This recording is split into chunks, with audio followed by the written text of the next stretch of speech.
Դե հիշում եք երևի թե падգամավորի կարգավիճակ բառակապակցությունը Սահմանադրական դատարանի 16-19 որոշումը 21 թվականի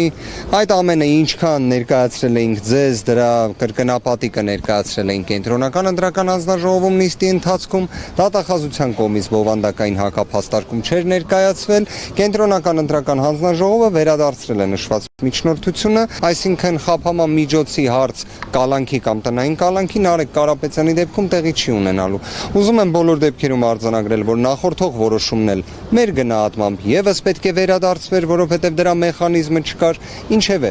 Ամենահավանական կանխատեսումը նա է, որ առաջիկայում կլինի Նարեկ Կարապետյանին մի խայտառակ, ապօրինի, աբսուրդային մեղադրանքի առաջադրման գործընթաց եւ ավելի նվազ խափաման միջոցի ընտրության գործընթաց, որի հնարավորությունները ունեն ըստ էության։ Այսինքն կալանքի միջնորդությունը առհասարակ չեն քննարկել իրենք, թե վերադարձրել են, ինչը տվյալ դեպքում համարժեք է մերժմանը։ Այսինքն իրենք ասում են, որ մենք այս հարցը լուծելու իրավասություն падգամավորի կարգավիճակ ունի Նարեկ Կարապետյանը, այսինքն առավել քան պարզ է։ Նման հնարավորություն կա, բայց դա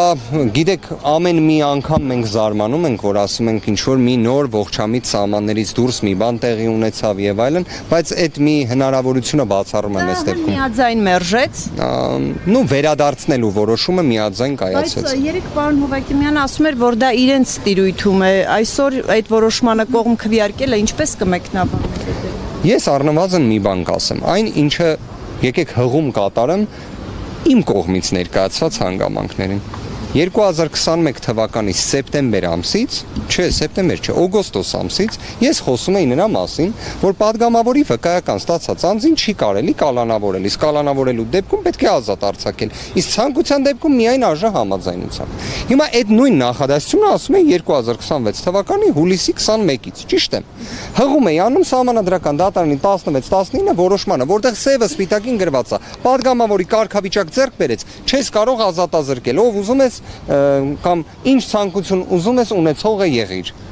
Հիմա ի վերջո դա կարծես միտեղ երևի տեսան, երևի շատ մենք էլ նշեցինք, որ մի հատ նայեք այդ էջը երևի։ Դատախազության դիրքորոշումը ինչպիսին էր, պարոն Վարդևանյան։ Դատախազության դիրքորոշումը այնպիսին չէր, որ իրենք գտնում էին, որ իրենց միջնորդությունը վերադարձման ենթակա է։ Վերջում պնդել էին իրենց միջնորդությունը, ԿԸՀ-ն վերադարձրեց իրենց միջնորդությունը, հետևաբար խափաման միջոցի հարց չենք ունենա, բայց իմ համար ինչն է կարևոր, որ հիմա ընդգծենք։ Այն փաստը, որ մեղադրանք առաջադրելու գործընթացի վերաբերյալ ԿԸՀ համաձայնությունը եղավ, դա մեզ համար նույնչափ անընդունելի է, ինչպես ի սկզբանե նշում էինք։ Ինչու, որ դա էլ կալանք չի, պարոն Վարդևանյան։ Շատ փոքր-ինչ էլի մեկնաբանման տիրույթում է իրավական, մի քիչ ավելի բարդ կլինի նշվածը ներկայացեմ, մի առանձին առիթով կասեմ, իմ գնահատմամբ դա եւս պետք է վերադարձվեր։ Իսկ պարոն Վարդևանյան, իրանք ասած արդյոք այս նույն միջնորդությունը, դատախազությունը հայտնի դարձավ կտանի ազգային ժողովը։ Ողջ համատության սահմաններում ես չեմ կարող կանխատեսել, թե ինչ նոր իրավական աբսուրդներ կտեսնենք կամ Նարեկ Կարապետյանի նկատմամբ հետապնդումների աբսուրդային միջամտությունների ինչ նոր դրսևորումներ կտեսնենք,